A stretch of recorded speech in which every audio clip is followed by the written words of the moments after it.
Coney Island in Brooklyn, New York City, has been a dreamy escape for New Yorkers since the 1800s.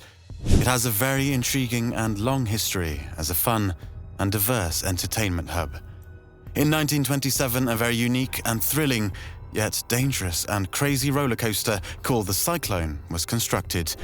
Believe it or not, this ancient ride is still operational until this very day, even though it has a long history of incidents and killing people. This ancient roller coaster reaches a maximum speed of 60 miles per hour and has a total track length of 2,640 feet, with a maximum height of 85 feet. Stay tuned, because we have dug deep into this roller coaster's history, and today we're going to cover some of the most mysterious and deadly tragedies caused by the magnificent cyclone, which has even become a protected historical landmark. New Yorkers love the cyclone ride. To them, it's a crucial part of the city's history, and for more than half of the city's population, it is also a source of good and happy childhood memories. In fact, it is so important, in 1986, the minor league baseball team, the Brooklyn Cyclones, was named in the Cyclones' honor, and in 1988, the ride starred in the drama action movie Shakedown. On July 12, 1988, the Cyclone became a New York City landmark. Even the famous legendary aviator Charles Lindbergh was said to have ridden the Cyclones 2 years after it opened, and reportedly called the experience greater than flying an airplane at top speed. Nevertheless, the Cyclone claimed quite a few lives since it opened and injured countless others. Here are the top most recent deadly and non-fatal incidents. 53-year-old Keith Shirasawa was a musician and guitar salesman from California. July 31st, 2007 marked his 53rd birthday, so he decided to take his wife and visit some friends in New York.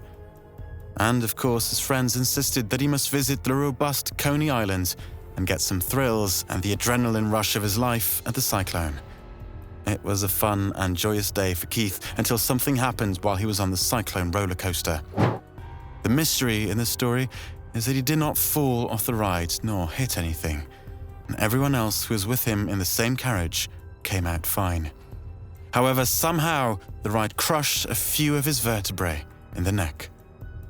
According to his girlfriend Linda Walker, who was there with him the moment he came out of the ride, as soon as he moved out of the carriage at the end of the ride, he looked uncomfortable and in pain. Minutes later, he said that he has lost feeling in some of his fingers. However, Keith and Linda downplayed the symptoms and assumed it was due to the excitement from the ride, and off they went to get some food. As they sat in one of the park's restaurants and ordered food, Keith's situation deteriorated, and he began losing feeling in his legs. His girlfriend panicked and asked one of the restaurant workers to call 911. Keith was soon taken to hospital, where doctors performed emergency surgery on his neck, but he died a few days later on August 4th due to complications from the operation. According to the lawsuit by his family, he snapped his neck and broke several vertebrae when the landmark wooden roller coaster sped down the first steep hill. His family said that he was in good health before the accident. The lawsuit claims that Shirasawa died because the ride's brakes needed to be fixed, and that the single lap bar holding people on board should have been replaced with a more modern restraint. Another deadly cyclone incident took place on August 23rd, 1988. The victim in this incident was not a patron of the park, but one of the ride's maintenance employees who was working on that unfortunate day. One would assume that an employee who was responsible for the maintenance of the Cyclone ride would know how to avoid mistakes and other dangers that can lead to death or serious injury.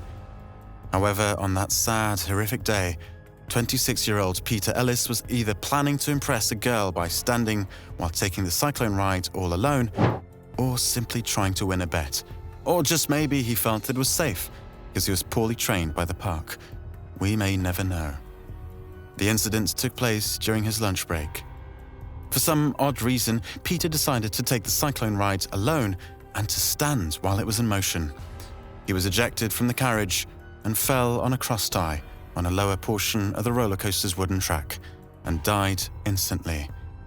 The authorities looked into the case and issued a statement saying that Peter Ellis had taken his joyride in a rather unconventional and forbidden way. Detective Joseph McConville described the incident this way. The roller coaster went up the first hill, and while coming down, witnesses report he was standing up. Even though there are several signs that warn riders against standing, and the coaster's cars are equipped with safety bars that should prevent it. Investigator McConville noted that apparently you can slip out if you're sitting alone. That last part by the investigator should have sufficed as reasonable for closing the ride until such an issue is addressed. However, the ride soon opened after the staff ran safety checks. Our next incident is rather a mystery. We need your help in deciphering it. On May 26, 1985, a 29-year-old man was taking the cyclone ride and was killed when he stood up and hit his head on a crossbeam. Do you know who this man was and what happened on that tragic day? Tell us in the comments section below, because this man of mystery and the whole incident were either not covered by the media or simply no one cared. Thank you. As for non-fatal incidents, the cyclone was notorious for such tragic, rather disastrous events. The fact that it was one-of-a-kind ride and built in the 1920s meant one thing. It was more experimental at first than a solid, safe, and tried roller coaster. Some of the old stories include a whole carriage flying off the tracks and a woman carrying an infant almost getting ejected from her seat. One must wonder how ridiculous the safety rules were back then in the 20s and 30s to allow an infant on such a dangerous ride. Anyway, here are some of the most recent incidents. On June 12, 2008, 52-year-old Paula Noon, an artist from Tucson, Arizona, rode the cyclone and later claimed that she had been seriously injured due to the ride. She was awarded $1.5 million in damages in 2015, despite being found partly at fault. Noon suffered 2 herniated discs and a concussion when her head and neck were violently propelled back and forth while on the cyclone in Coney Island. She launched a lawsuit, and a Brooklyn jury awarded her $1.5 million in compensation. According to her lawyer, the ride's first drop is a killer, and she felt tremendous neck pain after taking the ride because she was subjected to 6 Gs of force and her body and neck were not properly supported. In another incident that took place in March 2018, a man was struck by a metal bolt while waiting in a cyclone ride queue.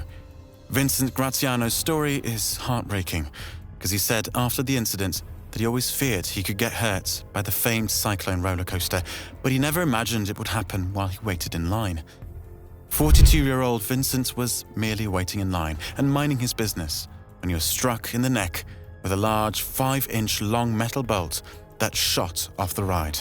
At first, he thought that someone hit him with a solid object. He got dizzy and almost lost consciousness. As he fell to the ground, he noticed the bolt on the ground and knew that it was the culprit that hit him on his neck. People didn't know what happened to him and even began yelling at him to move because he was blocking the way.